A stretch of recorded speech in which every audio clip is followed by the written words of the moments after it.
الحمدللہ والصلاۃ والسلام علی رسول اللہ۔ ناظرین خیر مقدم ہے آپ کا کریم ٹی وی اردو کے اس پروگرام میں۔ ذکاء اللہ خان صاحب نے چیور سے سوال کیا ہے کہ علم ترا سے کیا مراد ہے۔ بعض بھائیوں سے سنتے ہیں کہ ہماری مسجد میں علم ترا سے تراویح ہو رہی ہے، اور بعض کہتے ہیں ہمارے یہاں قرآن پڑھا جا رہا ہے۔ تو یہ علم ترا کیا ہے؟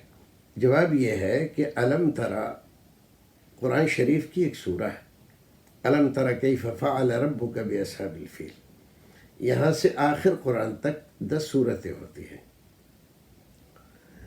تو جن مسجدوں میں امام حافظ قرآن نہیں ہوتا اور امامت کرتا ہے، اور بیچارے کو بڑی بڑی سورتیں یاد نہیں ہیں، تو وہ تراویح علم ترا سے پڑھاتے ہیں۔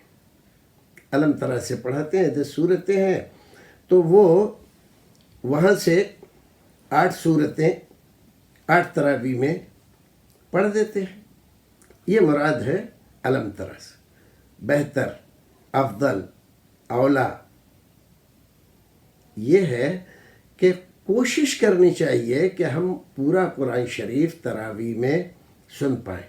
پورا نہ سنیں تو زیادہ سے زیادہ قرآن کا حصہ تراویح میں پڑھیں۔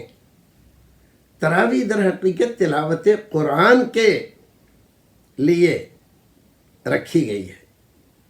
قرآن کا زیادہ سے زیادہ بڑا حصہ ہم تراویح میں سنیں۔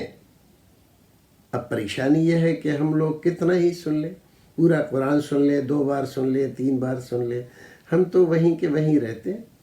نہ عبرت، نہ نصیحت، نہ درس، نہ ہماری زندگی میں کوئی فرق۔ کیوں؟ اس لیے کہ ہم نہ تو اس کا معنی جانتے ہیں، نہ سمجھتے ہیں، اور نہ جاننا چاہتے ہیں۔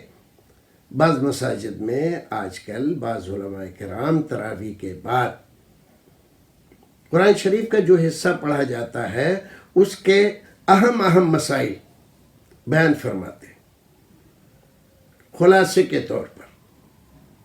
لیکن ہم دیکھتے ہیں کہ شروع میں تو لوگ بڑی تعداد میں بیٹھتے ہیں سننے کے لیے، لیکن جیسے جیسے رمضان آگے بڑھتا ہے روزے دار کم ہوتے ہیں اور درس میں بیٹھنے والے اور کم ہو جاتے ہیں۔ یہ ہماری افسوسناک صورتحال ہے۔ قرآن پڑھا جا رہا ہے اور ہم کچھ نہیں سمجھتے۔ جیسے بھینس کے سامنے بین بجائے اور بھینس کھڑی پگرائے۔ بھینس اپنے جگالی میں لگی ہوئی ہے اور ہم بین بجا رہے ہیں، اس کی کچھ سمجھ میں نہیں، اور اس میں کوئی فرق نہیں پڑتا۔ ایسے ہی حافظ قرآن کلام الہی سنا رہا ہے، وہی آسمانی کو دہرا رہا ہے، سنت رسول پر عمل کر رہا ہے۔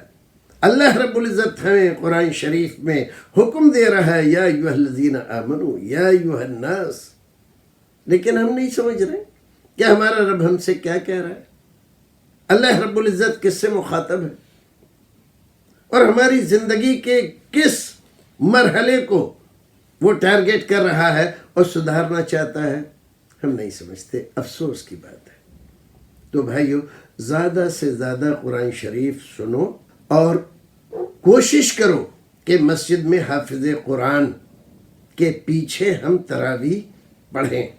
قرآن کا زیادہ سے زیادہ بڑا حصہ کم سے کم پورے سال نہیں پڑھتے تو رمضان میں تو پڑھ لیں، اور پھر تراویح کے بعد اگر کوئی عالم دستیاب ہے یا کوئی صاحب ایسے ہیں کہ مطالعہ کر کے یا کسی طریقے سے بھی قرآن شریف کی کچھ باتوں کو ہمارے سامنے بیان کرتے ہیں، تو ہم پوری توجہ سے سنیں۔ حقیقت میں ہمارے اوپر اثر اسی کا ہوگا۔ باقی تو ہم قرآن سنتے ہیں تو شاید صرف ثواب کے لیے سنتے ہیں، اس سے کوئی نصیحت حاصل کرنا، عبرت، درس، اپنی زندگی میں کسی برائی کو دور کرنا یا کسی اچھائی کی کمی ہے تو اس کو پورا کرنا، اس کی طرف ہم توجہ نہیں دیتے۔ لیکن درس سنیں گے آپ تو شاید آپ کو احساس ہوگا کہ ہماری زندگی اللہ رب العزت کے فرمان کے خلاف جا رہی ہے۔ تو علم ترا سے تراویح سنیں یا پورا قرآن شریف آپ سنیں. بہرحال قرآن شریف سننے کا اثر آپ کے اوپر ہونا چاہیے. پھر ملتے ہیں. السلام علیکم ورحمۃ اللہ وبرکاتہ.